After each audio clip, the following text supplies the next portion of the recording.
With me today, I have a brand new 2020 Volkswagen Golf GTI. Now, when it comes to hot hatches, this is definitely a car many people think about. And that's because it's been around for a while, it's a fantastic hatchback, and it's one of Car and Driver's 10 best. Now, in 2019, Volkswagen already made some significant changes, including adding more horsepower under the hood, making the limited slip differential standard, and also bringing over bigger brakes from the Golf R. Now in 2020, the Golf R is not going to be available, at least in the US. In Germany, Volkswagen already debuted the next generation, the 8th generation of the Golf. In the US, we're not going to get that for another year until 2021, which is why the Golf R is not going to be available. However, for 2020, the GTI is, and Volkswagen did make some subtle changes, some subtle good changes and subtle not so good changes, and I'm going to tell you what those are. So in this review video, learn everything there is to know about this brand new Golf GTI so you can decide if this is the right hot hatch for you. Stay tuned. I want to thank the Auto Barn, Volkswagen, and Countryside. They made this video possible, so if you're in the market for a brand new or used Volkswagen, check them out. Their URL is on the screen and in the description below. When you think about hot hatches, it's really hard not to picture a Golf GTI. The shape, dimensions, overall looks just feels right. Starting with the front end, the sloping hood, aggressive headlights with the red and chrome accent pieces, blacked out grille with that red GTI racing stripe, and the sporty lower bumper can be seen right away and really differentiates this from a regular Golf. The SE trim you see here gets LED headlights with adaptive front lighting system, which means it follows the steering wheel, daytime running lights, and also LED fog lights with dynamic cornering lights.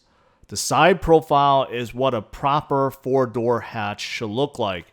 Simple lines, tall roof, and windows, and as you can see, no chrome pieces. All pieces are in black. The wheels that you see here are standard on both the S and SE trim, and they are 18-inch aluminum alloy wheels. Those large red GTI stamp brake calipers are pulled from a Golf R. The back of the GTI has simple lines as well, and has a nice stance and huge chrome exhaust tips underneath. VW hid the rear hatch handle underneath the emblem. It's real slick. Inside, you get a generous amount of trunk space since this is a hatchback. On top, you get a privacy cover which can be removed. On both the left and right side, you get very deep holes to hide your things. And underneath the bottom cover is your spare tire and tools. In the second row, this SE is covered in black leather with red stitching. The only thing rear passengers get is a pair of vents, that's it. As for space, I'm 5 feet 10 and I have about 2 to 3 inches of legroom and about 3 to 4 inches of headroom. To fold down the rear seats, simply pull on the seatback tabs. The front of the GTI is just as luxurious as the rear, full of leather along with black and chrome pieces everywhere.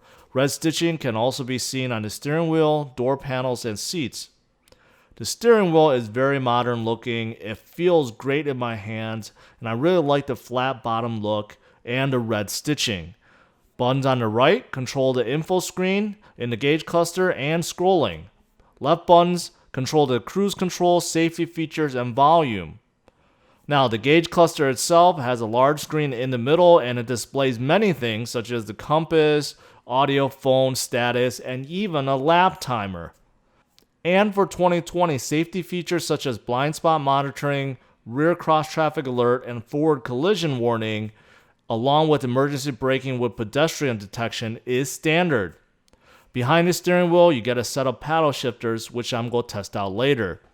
Now, on the left of the steering wheel, you have some light controls and dimming functions. On the door panel, you have mirror controls and also auto up-down feature for all 4 windows. Alright, moving on to the infotainment screen. It is a large 8-inch touchscreen with touch buttons on either side. The screen is very high resolution and it's responsive. There's no noticeable lag. There are many things you could scroll through and many things you can choose from. And of course, on the left and right side, you could quickly navigate to an area of your desire. There are also physical volume and scrolling knobs. Moving on, you have heated seats, some buttons for defroster and recirculation. What's surprising and disappointing is the manual climate control. There is no auto climate function. You kind of have to guess the temperature since they aren't marked and manually set a fan speed and desired mode. Underneath, you have some room for your phone along with a single USB port. That's it, a single USB port in this entire car. Next, you have a standard shifter if you go with the DSG option, and it has manual shifting. On the left side, you have the engine push start button, drive mode selection button, engine auto start stop, and traction control on or off. You have a very thick handbrake, and it's covered with some sleek black material that feels really good and nice. Next to the handbrake, you have a 12V outlet, dual cup holders, and a small bin underneath the center armrest. On top, you have some controls for the lights, controls to the sunroof. By the way, I really like how this cover is see-through and lets partial light in. And finally, you have some buttons for SOS info and help. Now, as for the engine, you only have one option. It's a 2-liter turbo engine pushing 228 horsepower and 258 pound-feet of torque. Now, you could choose either a 6-speed manual or a 7-speed DSG dual-clutch transmission. Alright, it's time to go for a drive. Let's see how this brand new GTI is on the road. Right off the bat, I'm impressed. Let's start out with the seating position, driving position. I think that's what gives you that initial impression right away that this is a special car. I like these seats. I like it a lot. Unfortunately, I'm wearing a winter coat, so it's a little bit thick, but I could definitely feel the bolsters holding my back in. It's not uncomfortable. It's a little tight, but that's because of my jacket, but I do like that. And overall, it feels like it's gripping me. Not only does it look good, it feels pretty good too. My seating position right now, the way I can see well over the hood, it's to the point where I almost don't recognize or see the hood at all. But I have a clear vision of what's in front of me. I'm sitting low to the ground, and that gives me a good vibe. Also, what I like right away is the steering feel. This is utilizing a variable ratio steering. On the highway, I'm going about 60 miles per hour. It feels good. It feels tight, it feels precise, and it has the right weight. So when I start making some turns at low speeds, I'll let you guys know if that's different, but I'm liking this steering a lot. I like the overall design of the cabin. Of course, because this is a GTI sportier variant of the Golf, Volkswagen decided to add a lot of red. The infotainment screen has a lot of red, and in the gauge cluster, everything is in red. You got red stitching on the steering wheel, you got red stitching on the seats, the door panels. You got a lot of red, right? Red equals sporty, at least according to Volkswagen and Honda, because Honda just puts everything red in their SI.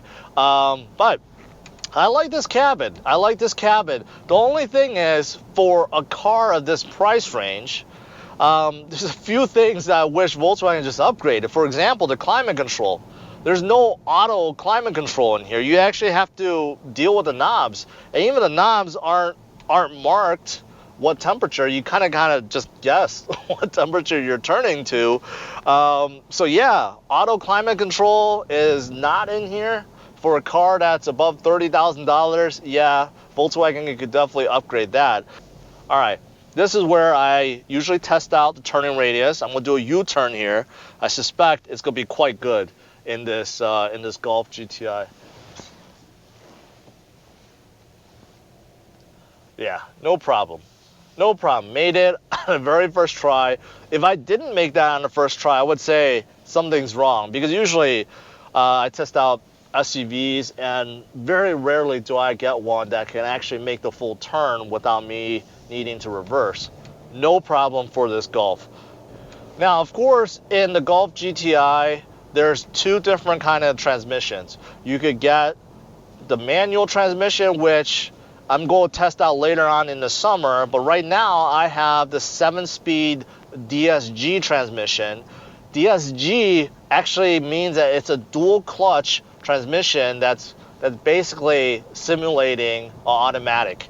And dual clutch transmissions is the big thing now, especially in high-end sports cars, exotic cars. They're all dual clutch transmissions. They're better than single clutch transmissions. It's a lot smoother and so forth. So that's what you get in here. Right now I have auto. I'm going to test out the paddle shifters in a bit. But because of that, there are some characteristics of a manual that I can definitely feel in here.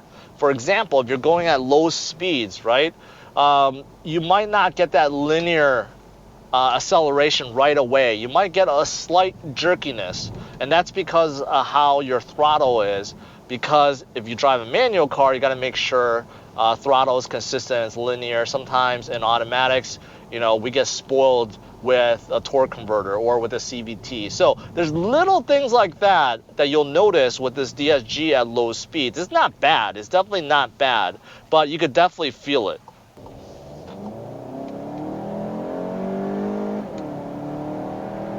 Oh yeah. That was nice. That was nice. Slight turbo lag. Took about a second, and then once turbo kicked in, man, that was good acceleration. That was compared to, some of you guys may be comparing this to, say, a Civic Si. This definitely felt much faster. Well, it should, because you get 28 more horses, 228 horsepower, and you get a lot of torque that kicks in right away. Now, I already mentioned kind of about the visibility. See over the hood, really good, sitting low in the cabin, right? Now, outside the front, the side windows are actually really big. Even though I'm sitting inside the cabin, Volkswagen made the door panels quite low, which is good because you could see well out of the sides. Even the back there, not a lot of blind spot actually. I mean, the C-pillar is like kind of behind, so really it doesn't really get in the way for blind spot. But you do get blind spot system monitoring in here, so that's not an issue. But visibility is really good. Even out of the back window, it's really big. The rear headrest, do cut into the visibility a little bit, but not too bad. So visibility is also good. These mirrors are kind of tiny. They serve purpose, but it's kind of tiny. All right, so now I'm on a patch of freeway that's pretty rough, as you guys can see. And to be honest, this suspension is handling this much better than I expected. Now this is using specially tuned suspension, obviously, over the Golf, because it's meant to be more sporty, less body roll, right? Tighter turns. But it's handling these. Look at this patch. This patch is rough, and I don't feel like it's that bad in here. I actually expected that to be much worse. To be honest, I expected that to be much worse, and that was actually pretty good. Pretty impressive. Brakes come on a little bit early.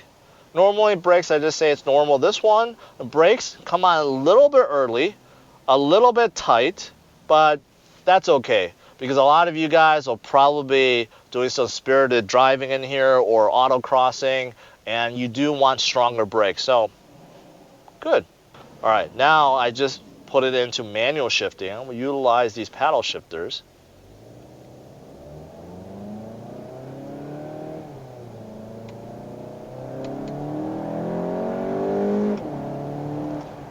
Ooh, that's a good amount of torque. Yeah, with this DSG, it's instant shifts. There's no shift shock or anything like that. It's just instant. Something else I didn't touch upon is this exhaust. There's definitely sporty exhaust in here. You saw the dual chrome tips in the back. They're big, they look nice. I really like that.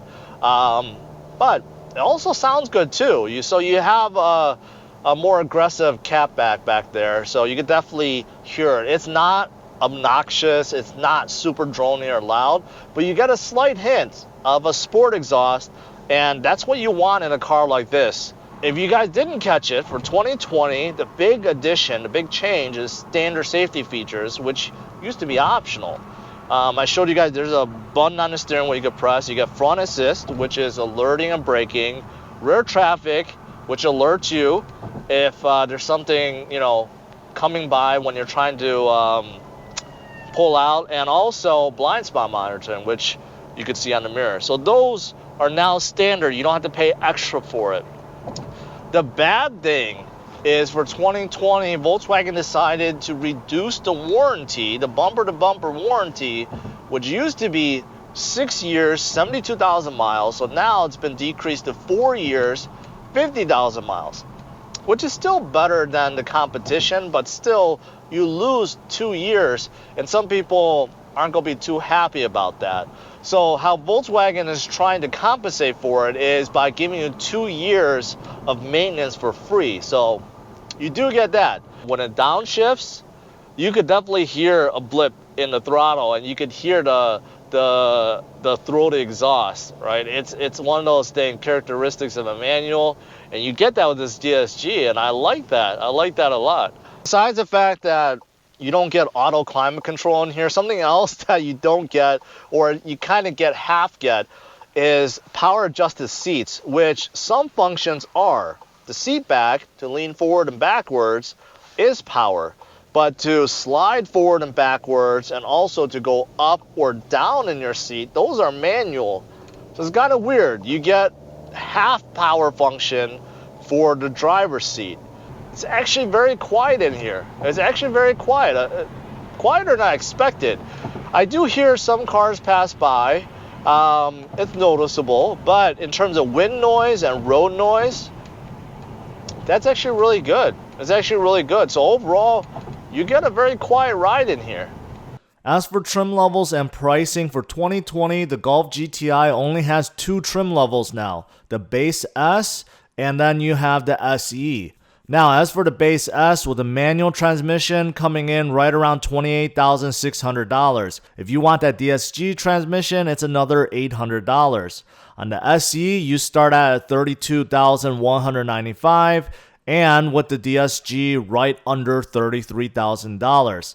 Now, I've mentioned some of the features that you get in the Autobahn package. That comes in around $4,300. Lastly, let's look at the good and bad to this brand new Golf GTI. Starting with the good, it definitely has great hot hatch looks. It has a decent amount of second row room and trunk space. You get great acceleration with that good engine and transmission combo. Inside, it's upscale and you have a high quality cabin. It is also very quiet and you get comfortable seats. Lastly, you get outstanding steering feel. As for the bad, there are a few things as well. Auto climate control is part of an Autobahn package that you have to opt for. Same thing with standard safety features such as adaptive cruise control and lane assist. That's also part of the Autobahn package. With the driver's seat, you get half manual, half power adjusting features. You only get one USB port in the entire car. The warranty reduction from 6 years to 4 years is a bummer. And lastly, the 8th generation Golf is coming very soon. If you're looking for a great looking hatchback that is loads of fun to drive and is practical for everyday use, there's very little cars that can compete with the Golf GTI.